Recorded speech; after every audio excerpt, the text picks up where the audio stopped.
Shalom Bapak Ibu Saudara yang dikasihi Tuhan. Saat ini kita akan bersama menyimak bahan dasar masa Raya Paskah 2024 yang diawali dengan masa Prapaskah dan juga dilanjutkan dengan masa Paskah 2024. Bahan dasar dengan bacaan dari Injil Markus pasal 16 ayat 1 sampai 8. Injil Markus pasal 16 ayat 1 sampai 8 yang demikian. Setelah lewat hari Sabat, Maria Magdalena dan Maria ibu Yakobus serta Salome membeli rempah-rempah untuk pergi ke kubur dan meminyaki Yesus. Dan pagi-pagi benar pada hari pertama minggu itu setelah matahari terbit, pergilah mereka ke kubur. Mereka berkata seorang kepada yang lain, "Siapa yang akan menggulingkan batu itu bagi kita dari pintu kubur?" Tetapi ketika mereka melihat dari dekat, tampaklah batu yang memang sangat besar itu sudah terguling. Lalu mereka masuk ke dalam kubur dan mereka melihat seorang muda yang memakai jubah putih duduk di sebelah kanan. Mereka pun sangat terkejut. Tetapi orang muda itu berkata kepada mereka, "Jangan takut. Kamu mencari Yesus orang Nazaret yang disalibkan itu. Ia telah bangkit. Ia tidak ada di sini. Lihat, inilah tempat mereka membaringkan dia. Tetapi sekarang pergilah, katakanlah kepada murid-muridnya dan kepada Petrus, ia mendahului kamu ke Galilea. Di sana kamu akan melihat dia, seperti yang sudah dikatakannya kepada kamu." Lalu mereka keluar dan lari meninggalkan kubur itu sebab gentar dan dahsyat menimpa mereka. Mereka tidak mengatakan apa-apa kepada siapapun juga karena takut. Bapak Ibu Saudara yang dikasihi Tuhan, di bulan Februari 2024 ini ada banyak event yang sedang berlangsung, yang sedang rame-rame. Ada pemilihan umum tanggal 14 Februari 2024. Bagi yang merayakan Valentine juga ada Valentinean begitu ketika merayakan Valentine. 14 Februari 2024 kita mengawali masa Prapaskah dengan ibadah Rabu Abu yang jatuh pada tanggal 14 Februari 2024. Sebagai informasi, di bulan Februari pada tanggal 17 Februari itu ulang tahun atau HUT Sinode GKJ yang tahun ini, tahun 2024, yang ke-93. Juga sebetulnya ada ulang tahun satu lagi Bapak Ibu Saudara, yaitu ulang tahun Yakum, Yayasan Kristen untuk Umum, yang pada bulan Februari 2024 ini ke-74. Sebagai informasi, Yakum itu Yayasan Kristen di bidang kesehatan yang dikelola, dimiliki bersama oleh Sinode GKJ dan Sinode GKI, Sinode Wilayah Jateng atau Jawa Tengah. Jadi kita Sinode GKJ bersama dengan GKI Jateng itu memiliki dan mengelola Yakum, Yayasan Kesehatan begitu. Dan itu yang kita peringati bersama di bulan Februari ini. Dan di dalam bahan dasar masa Paskah 2024 temanya adalah bangkit untuk menata kehidupan. Dengan latar belakang bahwa seringkali bangsa ini sedikit banyak harus mengalami disintegrasi, harus mengalami perselisihan, perpecahan, ataupun perbedaan-perbedaan oleh karena banyak hal. Bisa karena timbulnya kelompok-kelompok tertentu yang punya kepentingan tertentu atau adanya intervensi dari pihak yang tidak suka bangsa ini rukun. Atau bahkan karena pemilu itu sendiri bisa jadi terjadi perselisihan, terjadi pertengkaran begitu. Karena beda pilihan sehingga sulit bersatu. Padahal semua yang terjadi di dalam bangsa Indonesia itu untuk tujuan bersama. Namun yang terjadi di dalam pesta demokrasi, di dalam dinamika hidup berbangsa bernegara tidak jarang ada perbedaan dan perselisihan. Sehingga bangsa ini diingatkan supaya beres-beres, begitu Bapak Ibu Saudara.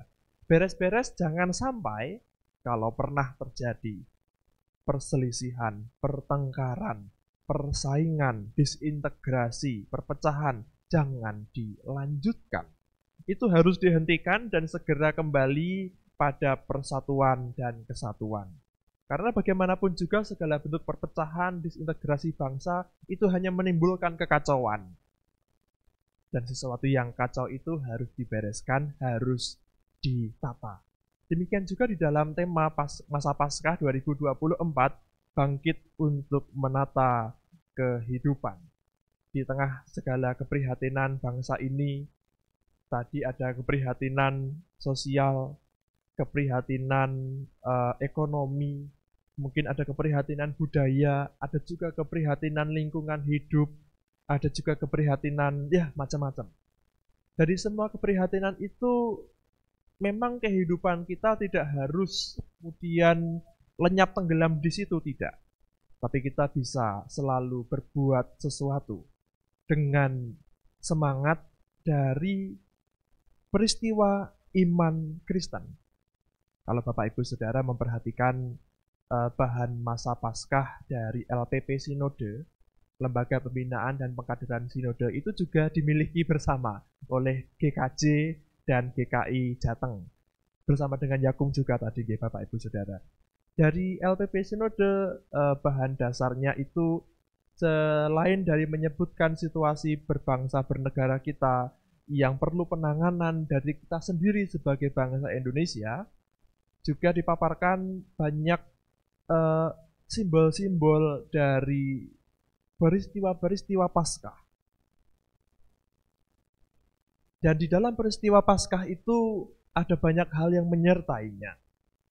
Jadi ketika kita berada dalam masa Prapaskah yang dimulai dari Rabu Abu, kemudian Minggu Prapaskah 1, 2, 3, 4, 5, Minggu Prapaskah ke-6 itu Minggu Palmarum, kita menghayati bahwa kita diajak untuk memiliki sikap yang rendah hati.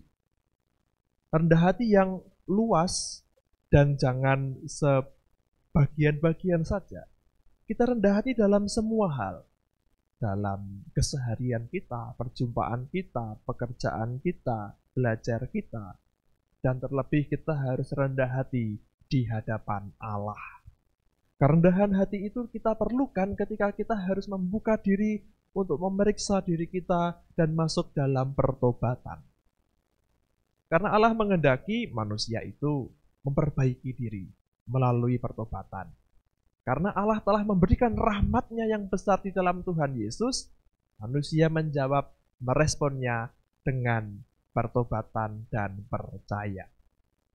Dan itu semua dihayati di dalam masa-masa Prapaskah. Dan kita juga ketahui masa Prapaskah itu adalah masa yang khusus juga ketika orang-orang Kristen diajak juga untuk memiliki panggilan sikap hidup yang khusus seperti berpuasa dan berpantang, menahan diri. Karena itu adalah bagian dari penghayatan kita menghayati pengorbanan Tuhan Yesus yang mau memberikan diri bagi manusia, bagi keselamatan dunia, bagi keselamatan manusia yang percaya. Dan kemudian di dalam masa Prapaskah itu kita masuk ke dalam Pekan Suci yang dimulai dengan Kamis Putih, lalu kita masuk dalam Trihari Kudus, Jumat Agung, Sabtu Sunyi, dan Minggu Paskah.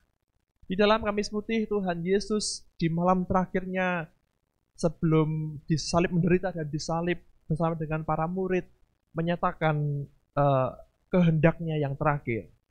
Lalu di Jumat Agung, Tuhan Yesus disalibkan dan wafat di kayu salib. Lalu di hari Sabtu, itu adalah hari yang sunyi, ketika kematian itu harus dilawan. Ketika kematian itu juga sekaligus harus direngkuh sebagai pengalaman manusia, karena Kristus pun juga ada dalam pengalaman yang sama dengan kita. Dan kemudian di Minggu Paskah, kita menghayati kebangkitan Tuhan Yesus, sebuah tanda kemenangan, sebuah wujud kejayaan dan kemuliaan Allah dalam Tuhan Yesus yang telah menyelamatkan manusia. Jadi ketika kita mengingat Paskah itu sejatinya adalah inti utama dari iman Kristen. Tetapi kita jangan terburu-buru hanya mencari yang enaknya saja. Kita jangan terburu-buru mencari perayaannya saja. Kita jangan terburu-buru hanya senang dengan yang sukacita saja. Tapi kita harus melangkah di dalam prosesnya. Proses yang kita jalani di dalam masa-masa Prapaskah, dari panggilan pertobatan merendahkan hati, dari Rabu-Abu masa Prapaskah 1, 2, 3, 4, 5, Minggu Prapaskah ke-6 itu Minggu Palmarum, kemudian Pekan Suci, dan seterusnya. Mari kita menghayati itu dalam sebuah proses yang lengkap, dalam sebuah proses yang utuh, karena Kristus sendiri telah menyatakan dirinya di dalam segala pergumulan manusia. Dari penderitaan, Kristus merengkuhnya. Perjuangan, Kristus juga melakukannya. Kebangkitan, ia mengalaminya. Dan kita pun juga di dalam semua pengalaman hidup kita, sejatinya adalah pengalaman bersama dengan Tuhan Yesus. Karena apapun yang Bapak Ibu Saudara alami, itu semua ada dalam proses Paskah. Itu semua ada di dalam peristiwa iman Kristen di dalam Tuhan Yesus Kristus.